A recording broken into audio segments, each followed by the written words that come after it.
నమస్కారం, సుఖీభవకు స్వాగతం.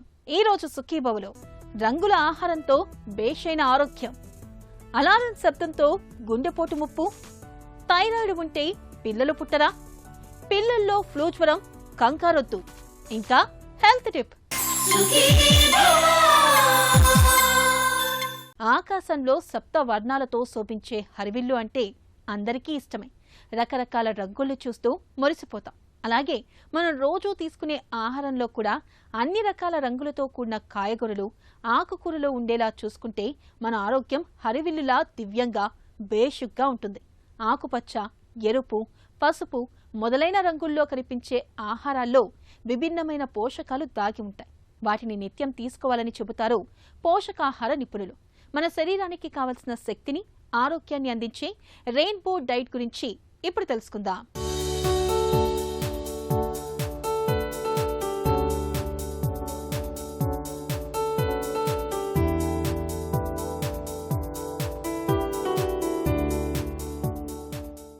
సప్తవర్ణాలతో శోభించే ఇంద్రధనస్సు చూడ్డానికి అందంగానే కాదు, మనసుకు సైతం అంతులేని ఆహ్లాదాన్ని కలిగిస్తుంది. అందుకే మనం తినే ఆహారాలు కూడా ఇంద్రధనస్సులోని రంగుల్లాగా అన్ని రంగుల్లో ఉండేలా చూసుకుంటే మన ఆరోగ్యం దివ్యంగా ఉంటుందని చెబుతారు పోషకాహార నిపుణులు. రంగురంగుల కూరగాయలు, పండ్లతో కూడిన భోజనం మన కళ్ళకే కాదు, మన ఒంటికి కూడా విందు చేస్తుంది. ప్రకృతి సహజంగా లభించే రంగురంగుల శాకాహారంలో కీలక పోషకాలైన కెరోటినాయిడ్లు, బయోఫ్లేవనాయిడ్ల వంటివి దండిగా ఉంటాయి. అవి మన శరీరంలో ఫ్రీ రాడికల్స్ కణాల దాడికి అడ్డుకట్ట వేస్తాయి. ముఖ్యంగా కెరోటినాయిడ్లలో భాగమైన లైకోపిన్, లూటిన్, బీటా కెరటిన్ వంటివి వయసుతో పాటు శరీరంలో కణజాలంలో వచ్చే క్షీణతను నిలువరించే ప్రయత్నం చేస్తాయి. టొమాటో, పుచ్చకాయ, ద్రాక్ష, అంజీరా వంటి ఎర్రటి పండ్లలో ఉండే లైకోపిన్ కణాల్లో ఒత్తిడిని తగ్గించే యాంటీఆక్సిడెంట్గా కూడా పనిచేస్తుంది. రోగ నిరోధక శక్తి పెరిగేందుకు దోహదపడుతుంది. ఇక పసుపు, నారింజ రంగుల్లో ఉండే పండ్లు, కూరగాయల్లో బీటా కెరటిన్ అధికంగా ఉంటుంది. ఇది రోగ నిరోధక వ్యవస్థను మెరుగుపరచడంతో పాటు క్యాన్సర్ల ముప్పును తగ్గిస్తుంది. అంతేకాదు రంగుల ఆహారాలు రక్తనాళాలని ఆరోగ్యంగా ఉంచుతూ గుండె జబ్బులు, పక్షవాతం వంటివి రాకుండా చూస్తాయి. చాలామంది ఇప్పుడు కొత్తగా మునుపు బ్యాలెన్స్ డైట్ అనేవాళ్ళం, అంటే సమతులిత ఆహారం అని అందరికీ చెప్తా ఉండేవాళ్ళండి. కానీ ఇప్పుడు కొత్తగా ఏమిటంటే రెయిన్బో ఈటింగ్ అని అంటూ ఉన్నారు. ఇంచుమించు సమతులిత ఆహారంలో ఏమేం పదార్థాలు పెడుతున్నామో అదే రకంగా ఈ రెయిన్బో ఈటింగ్ అన్నది అందులో కూడా ఒకటే రకంగా ఉంటాయి. కానీ కలర్స్ మటుకు రకరకాలుగా విభజించబడి ఉన్నాయి. ఈ రెయిన్బో ఈటింగ్లో ఏంటంటే ఆరెంజ్ నుంచి ఎరుపు రంగు, పసుపు, ఎరుపు, ఆరెంజ్ ఈ అన్ని రంగుల కలర్లు ఉండే ఆహార పదార్థాలన్నీ ఒక శాఖగా తీసుకోవాలి. ఇంకో రెండో శాఖలో ఏంటంటే కొంచెం తెలుపు రంగుగా లైట్ కలర్స్, లైట్గా అంటే క్రీమ్ కలరు అటువంటివి ఉన్న ఆహార పదార్థాలు, అంటే పాలు, పెరుగు, వెన్న, నెయ్యి, అటువంటి తర్వాత బియ్యము, గోధుమలు ఇవన్నీ అందులో వస్తుంటాయి, గింజ ధాన్యాలు. మూడోది ఆకుపచ్చ రంగు. ఆకుపచ్చ రంగు అంటే కొన్ని కూరగాయలు ఉంటాయి, ముఖ్యంగా ఆకుకూరలు ఉంటాయి. ఈ మూడు రంగుల్లోనూ కూరగాయలన్నీ కలుపుతూ ఉంటే అది సమతులిత ఆహారం అంటాం. అది ఎలా విభజించబడింది అంటే ఎంత క్వాంటిటీస్ అన్నది అది మనిషి యొక్క ఆరోగ్యాన్ని బట్టి, వాళ్ళ యొక్క వయసును బట్టి, వాళ్ళు చేసే పద్ధతులు బట్టి, వాళ్ళ వ్యాయామం ఎటువంటి రకాల వ్యాయామం చేస్తారు, ఈ అన్నిటినీ ఆధారపడి ఒక రకమైన సమతులిత ఆహారం చేస్తాం. ఈ సమతులిత ఆహారంలో ఈ అన్ని రంగులు కలుస్తూ ఉంటే అది ఆటోమేటిక్గా మనకు అన్ని విటమిన్లు, అన్ని ఖనిజ లవణాలు, కావలసిన మాంసకృతులు, పిండి పదార్థాలు అన్నీ కూడి సరైన సమతులిత ఆహారం వస్తుంది. కాబట్టి దీన్నే సమతులిత ఆహారం కింద తీసుకొని ఈ మూడు ఎప్పుడైతే ఉన్నాయో మనకి ఒక సమతులిత ఆహారం వస్తుంది, ఒక బ్యాలెన్స్ డైట్. ఇప్పుడు మాంసకృతులు మీకు అందరికీ తెలిసినవే. శరీరంలో ఉన్న అన్ని అవయవాలు ఆరోగ్యంగా ఉండాలన్నా, మనిషి బరువు పెరగాలన్నా దాంట్లో ఉన్న ప్రోటీన్స్, అంటే ప్రోటీన్స్ ఎక్కువగా ఉంటాయి. కాబట్టి అది అన్ని కణాలు పెరుగుదలకి వాటికి అవి ఉపయోగపడతాయి. ఈ మాంసకృతులు ఎక్కువగాను పప్పుల్లో, తర్వాత పాలల్లో, ఇంకా పాలుకు అనుసంధ పదార్థాలు, మాంసము, చేప, రొయ్యలు ఇటువంటివి. తర్వాత శాకాహారులకి పప్పులు, తర్వాత గింజ ధాన్యాలు రెండు కలిపితే మాంసం, చేప వాటిలో ఎంత మాంసకృతులు ఉంటాయో అంతే ఇది రెండు దొరుకుతాయి. కాబట్టి ఈ ఆహారం వస్తూ ఉంటాయి. ఇవన్నీ ఎక్కువగా మనకి గోధుమ రంగు, తెలుపు రంగు మధ్యలో ఇవన్నీ వస్తుంటాయి. కాబట్టి ఆ రెయిన్బోలో ఈ పర్టికులర్ శాఖ ఉంటుంది. అందుకని ఆహారంలో ఎక్కువ మోతాదు ఇవి అన్నిటి గింజ ధాన్యాలకి, పప్పు దినుసులకి ఇవన్నీ కలిపిన ఆహారానికి ఎక్కువగా తీసుకోవాల్సిన అవసరం ఉంది. అందాలకు నిలయం ప్రకృతి. అంతా రంగులమయం. ఆకులు, పూలు, పక్షులు, కీటకాలు, ఇలా ప్రతిదీ ఎంతో అందంగా కనిపిస్తుంది. ప్రకృతి సహజమైన రంగులు మనకు ఆనందాన్ని, ఆరోగ్యాన్ని అందిస్తాయి. తెలుపు రంగులో పాలలా కనిపించే వెల్లుల్లి, ఉల్లిపాయలు, పాల వంటి తెలుపు రంగు ఆహారాల్లో ట్యూమర్ల నుంచి మనల్ని కాపాడే అల్లిసన్ అనే ఓషధి రసాయనం సమృద్ధిగా ఉంటుంది. ఇక తెలుపు రంగులో కనిపించే పుట్టగొడుగుల్లోనూ వ్యాధులతో పోరాడే శక్తి ఉన్న రసాయనాలు, కణాలు పాడవకుండా ఆపే శక్తి ఉన్న ఫ్లేవనాయిడ్లు పుష్కలంగా ఉంటాయి. ఇక ఎరుపు, పర్పుల్, గులాబీ రంగులో లభించే ఆహారాల్లో యాంథోసియానిన్స్ అనే పోషకాలు పుష్కలంగా ఉంటాయి. ఇవి శక్తివంతమైన యాంటీ ఆక్సిడెంట్లుగాను, రక్తం గడ్డకట్టకుండా ఆపేందుకు గాను సహాయపడతాయి. క్యాన్సర్ కారకాలతో కూడా పోరాడగలుగుతాయి. ఉదాహరణకు టొమాటోలో లైకోపిన్ క్యాన్సర్ కారకాలను అడ్డుకోవడంలో ముందుంటుంది. ఇప్పుడు ఆరెంజ్, ఎరుపు అంటే అన్ని రకాల పండ్లు, తర్వాత కొన్ని రకాల వెజిటబుల్స్, క్యారెట్స్, టమాటాలు ఇలాంటివన్నీ వస్తాయి. వాటిల్లో కొన్ని విటమిన్లు ఎక్కువగా ఉంటాయి. దాని తర్వాత కొన్ని పండ్లు డైరెక్ట్గా తీసుకుంటాం కాబట్టి వైటమిన్ సి ఉంటుంది. అవన్నీను ఈ ఆరెంజ్ నుంచి, ఎరుపు నుంచి వచ్చే రంగుల్లో ఇవన్నీ ఉంటాయన్నమాట. ఇంకా ఆకుపచ్చ అనేటప్పటికీ ఆకుపచ్చలో మనకు కూరగాయలు, కొన్ని రకాల కూరలు ఇవన్నీ అక్కడి నుంచి వస్తాయి. ఈ ఆకుకూరలు, కొన్ని రకమైన ఆకుపచ్చ కూరగాయల్లో మనకు ఎక్కువ ఖనిజ లవణాలు ఎక్కువ, ఇనుము ఎక్కువ దొరుకుతూ ఉంటుంది, కొంత కాల్షియం ఉంటుంది. ముఖ్యంగా ఇనుము ఎక్కువగా ఉండడం వలన రక్తహీనత లేకుండా రక్తంలో ఉన్న హిమోగ్లోబిన్ పెరుగుదలకి ఈ ఆకుపచ్చ కూరగాయలు ఎక్కువ తింటూ ఉండాలి. ఇప్పుడు ఇవన్నీ కలిపి ఒక సమతులిత ఆహారం కింద చేసుకోవాలంటే పిండి పదార్థాలు మినిమం 300 గ్రాములన్నా ఉండాలి. ఆరెంజ్ తక్కువ కలిసిన అవన్నీను 100 గ్రాములు. పిండి పదార్థాలు అంటే ఇప్పుడు గింజ ధాన్యాలు, పిండి పదార్థాలు, ఈ బియ్యము, పప్పులు ఇవన్నీ కలుపుకొని ఒక 100 గ్రాములు మినిమం ఉండాలి. వయసును బట్టి ఇది పెరుగుతూ ఉంటుంది.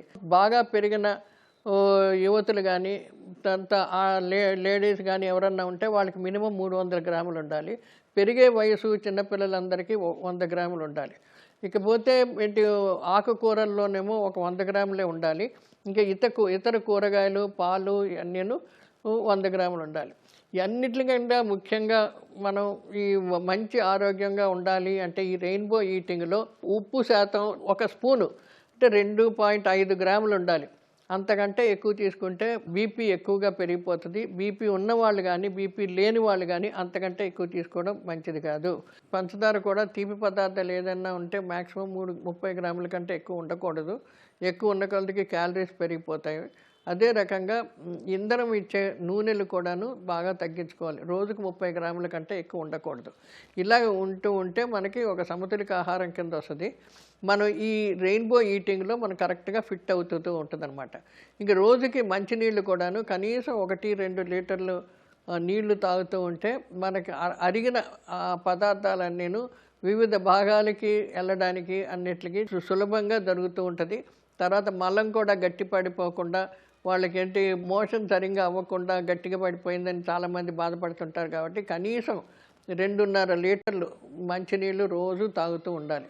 సో ఈ రెయిన్బో ఈటింగ్లో అన్ని రకాల రంగులను మనకి ఎలాగ వస్తున్నాయో అన్ని రకాల రంగుల్లో మనకి ఎన్నో రకాల కూరగాయలు, ఆకుకూరలు అన్నీ వస్తున్నాయి.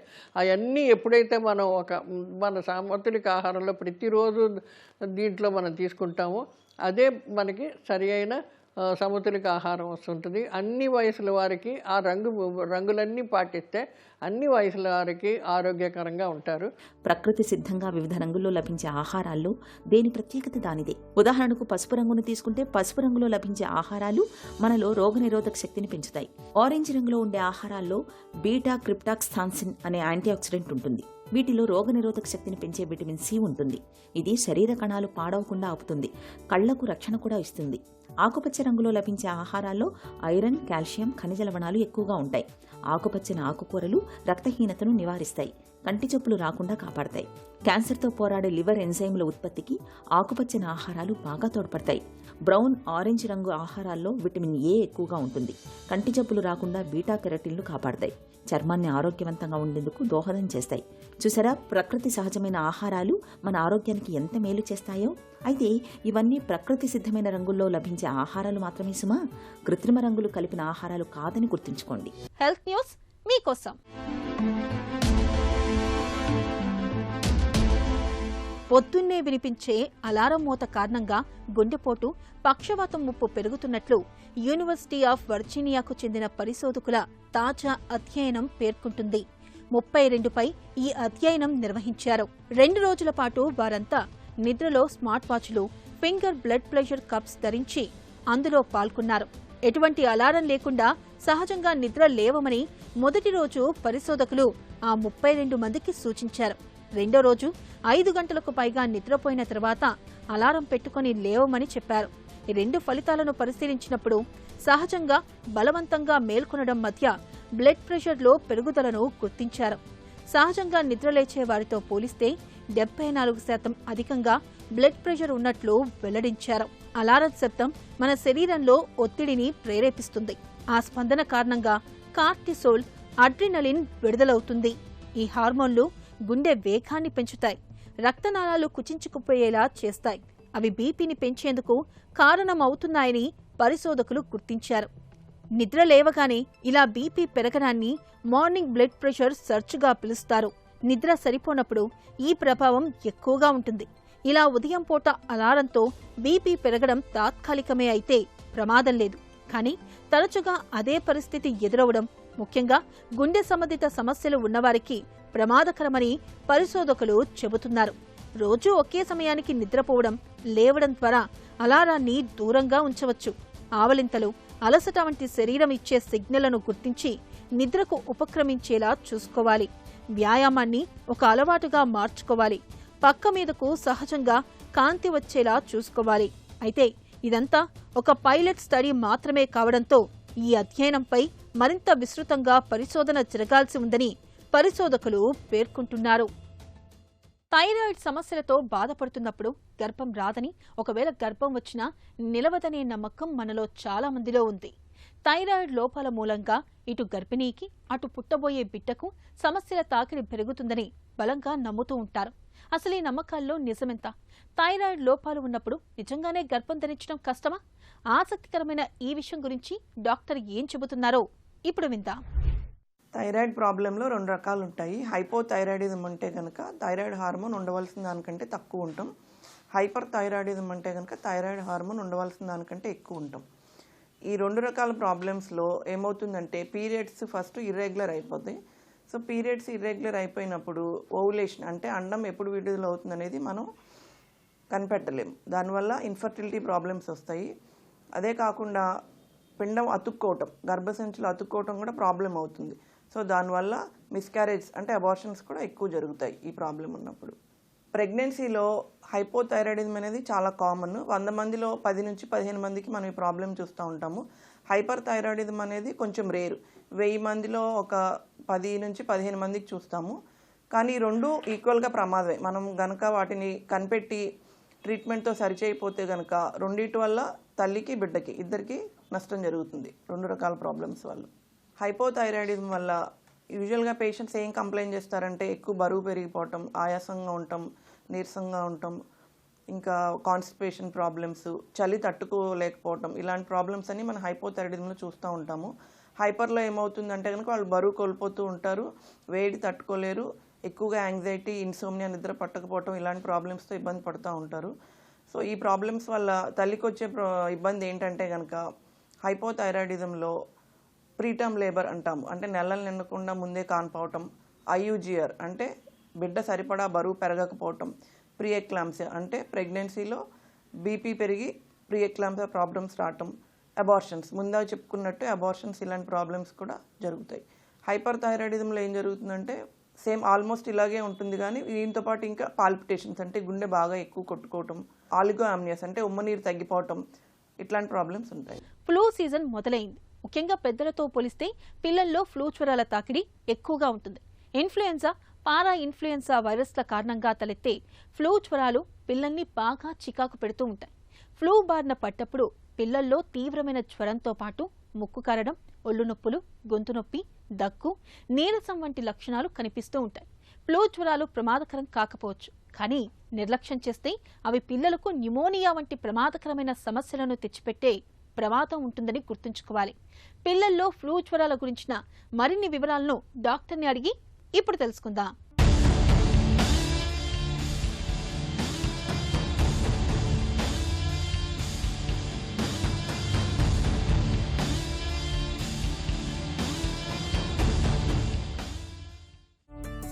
పిల్లల్లో ఫ్లూ జ్వరాలకు కారణాలేంటి? ఫ్లూ అంటే వైరల్ ఇన్ఫెక్షన్ అని అర్థం. ఇది యూజువల్గా ఇన్ఫ్లుయెన్జా వైరస్ నుంచి వస్తుంది. కామన్గా ఎప్పుడు వస్తుంది అంటే మాన్సూన్ చేంజ్ అయినప్పుడు, వెదర్ చేంజ్ అయినప్పుడు, అంటే వాతావరణ మార్పిడి జరిగినప్పుడు. అంటే సపోజ్ ఇప్పుడు వర్షాకాలం ఉంది, వెదర్ చేంజ్ అయింది, ఇప్పుడు మిస్సింగ్ లాట్ ఆఫ్ ఫ్లూ కనిపిస్తుంది ఇప్పుడు. అలాగే చలికాలంలో వెదర్ చల్లగా ఉన్నప్పుడు, ఎండాకాలంలో అంత ఎక్కువగా ఉండదు, యూజువల్గా వెదర్ చేంజ్ అయినప్పుడు మొత్తం చూస్తాము.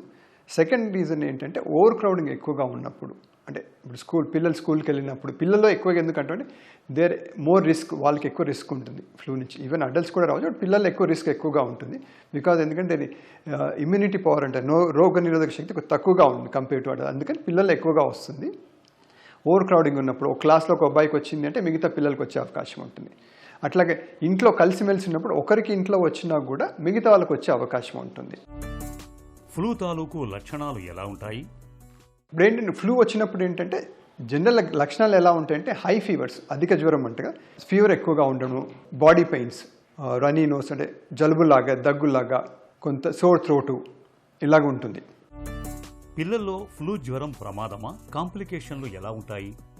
Majority of the time flu అన్నది కాంప్లికేషన్ కాదు. అంటే టిపికల్గా ఏంటంటే ఇప్పుడు ఇన్ఫెక్షన్ వచ్చింది అనుకోండి ఒకసారి, యూజువల్గా ఇది వైరల్ ఇన్ఫెక్షన్ ఒక 4 to 5 days maximum up to week వరకు ఉంటుంది. సిమ్టమ్స్ ఫీవర్తో మొదలవుతుంది. ఫస్ట్ డే కంటే 3rd, 4th డే సిమ్టమ్స్ కొద్దిగా ఎక్కువగా ఉంటాయి. అండ్ దెన్ యూజువల్గా బై 5th, 6th డే కల్లా తగ్గిపోతుంది. That is a typical course. అధిక ఫీవర్ రావడము, బాడీ పెయిన్స్, సోర్ థ్రోట్, కొద్దిగా రనీ నోస్ ఉండడం, అట్లా ముక్కు కావడం, అట్లాగా జలుబు అట్లాగా ఉంటుంది. Then majority of the times it's not a complication ఏమి ఉండదు. మైనారిటీ చిల్డ్రన్లో ఒక్కొక్కసారి ఈ ఇన్ఫెక్షన్ అనేది లంగ్స్లోకి వెళ్ళి న్యూమోనియా కాజ్ చేసే అవకాశం ఉంటుంది. అట్లాంటి పరిస్థితుల్లో ప్రమాదకరం. బట్ ఎవరికి అట్లాగా చేస్తున్నది ప్రిడిక్ట్ చేయడం కష్టము. బట్ సర్టన్ చిల్డ్రన్ అంటే కొంతమందిలో మరీ young infants, all children with background health conditions like అంటే ఆల్రెడీ కొద్దిగా గుండె జబ్బు ఉంది, కిడ్నీ జబ్బు ఉంది, ఆర్ సమ్ మెడికేషన్స్ అంటాం, ఇమ్యూనోసప్రెసివ్ మెడిసిన్స్ అంటే రోగ నిరోధక శక్తి తగ్గించే మెడిసిన్స్, అట్లాంటి పిల్లల్లో ఫ్లూ అన్నది కాంప్లికేట్ అయ్యే అవకాశం ఉంది. అంటే న్యూమోనియా వచ్చి కాంప్లికేట్ అయ్యే అవకాశం ఉంది. పిల్లలు ఫ్లూతో బాధపడుతున్నప్పుడు ఏం చేయాలి, ఏం చేయకూడదు? ఫ్లూ అన్నది సెల్ఫ్ లిమిటింగ్ ఇన్ఫెక్షన్ అంటే దానికదే ఒక 5 to 6 daysలో తగ్గిపోతుంది. మనం చేయగలిగింది ఏంటంటే సిమ్టమ్ రిలీఫ్ అంటాం. అంటే వాళ్ళకున్న లక్షణాలను బట్టి మనం మెడిసిన్స్ ఇవ్వడం, లేకపోతే కేర్ తీసుకోవడం, సో దట్ సిమ్టమ్ రిలీఫ్ అయ్యి పిల్లలు హైడ్రేషన్ మెయింటైన్ చేయగలుగుతారు. టిపికల్గా ఏం అడ్వైస్ చేస్తామంటే ఫీవర్ ఉన్నప్పుడు పారాసెటమాల్ మెడిసిన్ ఇచ్చి ఫీవర్ తగ్గించడము, అది రెగ్యులర్గా ఇవ్వడం పారాసెటమాల్ మెడిసిన్ అన్నది. ఎందుకంటే మెడిసిన్ ఎఫెక్ట్ ఒక 4-5 hours కంటే ఎక్కువగా ఉండదు. అండ్ ఈ ఫీవర్ అన్నది ఇన్ఫెక్షన్ ఉన్న కాలం వస్తూనే ఉంటుంది. అంటే టిపికల్గా ఒక 3 to 4 days ఫీవర్ ఉంటుంది, జ్వరం వస్తూ ఉంటుంది. సో అప్పటి వరకు రెగ్యులర్గా పారాసెటమాల్ వాడి ఫీవర్ని కంట్రోల్ చేసుకోవచ్చు. సెకండ్ థింగ్ ఏంటంటే హైడ్రేషన్ మెయింటైన్ చేసుకోవడం, అంటే వాళ్ళు లాట్ ఆఫ్ లిక్విడ్స్ అవి తీసుకోవడం. మేబీ ఈ సోర్ థ్రోట్ ఉన్నందుకు, కోల్డ్ ఉన్నందుకు ఫుడ్ అంతా నార్మల్ తీసుకోలేకపోవచ్చు. But as long as liquids కావాల్సిన క్వాంటిటీలో తీసుకొని హైడ్రేషన్ మెయింటైన్ చేసుకోగలిగితే బట్ హైడ్రేషన్ ఎలా సరిపోతుందని చూస్తారు? ఒకటి క్వాంటిటీ ఎంత తీసుకుంటున్నారు, సెకండ్ వాళ్ళ జనరల్ కండిషన్ ఎలా ఉంది, థర్డ్ యూరిన్ ఎంత పాస్ చేస్తున్నారు. వాళ్ళు యూరిన్ ఇంత ముందు లాగానే పాస్ చేస్తూ ఉండి కండిషన్ ఫీవర్ తగ్గినప్పుడు యాక్టివ్గా ఉంటే fine, well and good, we can అదే మెడిసిన్స్ ఇంట్లో ఇచ్చి చూసుకోవచ్చు. ఎప్పుడు డాక్టర్ దగ్గరికి వెళ్ళాలి అంటే ఫీవర్ పారాసెటమాల్ కూడా కంట్రోల్ అవ్వట్లేదు, ఆర్ ఫీవర్ తగ్గిన తర్వాత కూడా చైల్డ్ యాక్టివ్గా లేడు, ఆర్ ఇంటేక్ ఈవెన్ సాలిడ్గా లిక్విడ్ కూడా ఇంటేక్ అంటే ద్రవ పదార్థాలు కూడా తీసుకోవట్లేదు, ఇంతకుముందు అనుకున్న డల్గా అయిపోయాడు, యూరిన్ అంటే మూత్రం పాస్ చేయడం ఫ్రీక్వెన్సీ కానీ క్వాంటిటీ కానీ తగ్గిపోయింది అనుకున్నప్పుడు డాక్టర్ సలహా అవసరం. చేయకూడని పనులు ఏంటంటే జనరల్గా అంత మేజర్గా ఏముండదు, బట్ జనరల్గా అంటే ఆస్పిరిన్ అనే మెడిసిన్ అవాయిడ్ చేస్తాం, ఎందుకంటే దాంతో కాంప్లికేషన్ ఉండే అవకాశం ఉంటుంది. బట్ జనరలీ ఇప్పుడున్న పరిస్థితుల్లో ఎవరు ఆస్పిరిన్ అంత వాడట్లేదు, but that something use for fever కోసం, బట్ అది అవాయిడ్ చేయడం బెటర్. పిల్లల్లో ఫ్లూ జ్వరానికి చికిత్స ఎలా ఉంటుంది? హాస్పిటల్కి రావాల్సి వస్తే దెన్ హాస్పిటల్లో ట్రీట్మెంట్ ఎలా ఉంటుందంటే ఇవే మెడిసిన్స్ మేము ఇంజెక్షన్ పూర్వకంగా ఇస్తాం. ఒక్కొక్కసారి ఫీవర్ మరీ ఎక్కువగా ఉన్నప్పుడు మెడిసిన్ మనం ఓరల్గా ఇచ్చే సిరప్ ఫామ్లో కానీ టాబ్లెట్ ఫామ్లో కానీ వాళ్ళు పిల్లలు టాలరేట్ చేయకపోవచ్చు. అట్లాంటి పరిస్థితుల్లో అదే మెడిసిన్ ఇంజెక్షన్ ఫామ్లో ఇస్తాము. Plus this another medicine also call అంటే ఐబుప్రోఫెన్ కానీ మెఫ్టాలన్ కానీ పారాసెటమాల్తో పాటుగా ఫీవర్ కంట్రోల్కి ఇస్తాం. సెకండ్ థింగ్ ఏంటంటే ఏవైతే హైడ్రేషన్ కోసం అని సెలైన్ ఒకటి మనం ఇవ్వచ్చు. అదే ఇంజెక్షన్ ఫార్మ్. ఈవెన్ చిల్డ్రన్ ఓరల్గా తీసుకోలేకపోయినా కూడా we can give it. Third thing ఏంటంటే ఇంకా వేరే సిమ్టమ్స్ ఏమనంటే చూడొచ్చు. ఫోర్త్ థింగ్ ఏంటంటే ఒక్కొక్కసారి సెకండరీగా బ్యాక్టీరియల్ ఇన్ఫెక్షన్ వచ్చే అవకాశం ఉంటుంది. అంటే though it started viral infection లాగానే ఉన్నా కూడా బ్యాక్టీరియల్ ఇన్ఫెక్షన్ ఉండే అవకాశం ఉంటుంది. అట్లాంటి పరిస్థితిని మేము వీ కెన్ అసెస్ ఇట్. దాన్ని బట్టి అవసరం అనుకుంటే కొన్ని టెస్టులు చేసి యాంటీబయాటిక్స్ అవి ఇవ్వచ్చు. లాస్ట్లీ ఏంటంటే ఒకవేళ హాస్పిటల్లో చేరాల్సి వస్తే మనం యాంటీవైరల్ మెడిసిన్స్ ఒకటి ఇవ్వచ్చు. ఇన్ఫ్లుయెన్జా పాజిటివ్ ఎస్టాబ్లిష్ చేయగలిగితే అండ్ ఆ టెస్ట్ చేసి మనం కన్ఫర్మ్ చేయగలిగితే యాంటీ ఫ్లూ మెడిసిన్ ఒకటి సిరప్ ఉంది, ఒసల్టామివిర్ అని, అది ఒకటి స్టార్ట్ చేయొచ్చు మనం. ఫ్లూ టీకాలను ఇప్పిస్తే ఫలితం ఉంటుందా? టీకాలు అనేది ఇప్పుడు రీసెంట్గా అవైలబుల్ వచ్చింది లాస్ట్ ఫ్యూ ఇయర్స్లో. జనరల్ అడ్వైజ్ ఏంటంటే ఎవ్రీ చైల్డ్కి from 6 months onwards to every ఇయర్కి ఒకసారి ఫ్లూ ఇంజెక్షన్ ఇవ్వడం బెటర్. ఫ్లూ వ్యాక్సిన్ ఎందుకు ఇయర్కి ఒకసారి ఇవ్వాల్సి వస్తుందంటే ఎవ్రీ ఇయర్ వైరస్ మారుతూ ఉంటుంది, రూపాంతరం చెందుతూ ఉంటుంది. కాబట్టి కొత్త వ్యాక్సిన్ తయారు చేస్తూ ఉంటారు. So every year just before monsoon beginning season advisable. అంటే మాన్సూన్ చేంజ్ అయ్యేకంటే ఒక 1 month ముందు వ్యాక్సిన్ ఇవ్వగలిగితే better. And at least until 5 years వరకన్నా. బియాండ్ 5 years ఒకవేళ చైల్డ్కి ఫ్రీక్వెంట్గా ఇన్ఫెక్షన్స్ వస్తున్నాయి ఆర్ బ్యాక్గ్రౌండ్ హెల్త్ ఇష్యూస్ ఉన్నాయంటే కంటిన్యూ చేయడం బెటర్. బట్ హెల్తీ చిల్డ్రన్లో దెన్ డాక్టర్ సలహా తీసుకొని కంటిన్యూ చేయాలా లేదా తీసుకోవచ్చు. ఫ్లూ జ్వరాలకు చికిత్స తేలికే. లక్షణాల తీవ్రతను బట్టి డాక్టర్ల పర్యవేక్షణలో చికిత్స తీసుకుంటే సరిపోతుంది. ఇక ముందు జాగ్రత్త చర్యగా ఫ్లూ టీకాను పిల్లలకు ఇప్పించడం మరీ మంచిది. ఇక ఈ రోజు కార్యక్రమాన్ని ముగించే ముందు ఒక చిన్న చిట్కా మీకోసం. కండరాళ్ళు కీళ్ళ నొప్పులతో బాధపడుతున్నప్పుడు అశ్వగంధ, అతిమధురం, సొంటి వీటిని సమపాలల్లో తీసుకుని అరకప్పు పాలతో కలుపుకొని నిత్యం తాగడాన్ని అలవాటు చేసుకోండి. కీళ్లు, కండరాల నొప్పుల నుంచి మంచి ఉపశమనం లభిస్తుంది.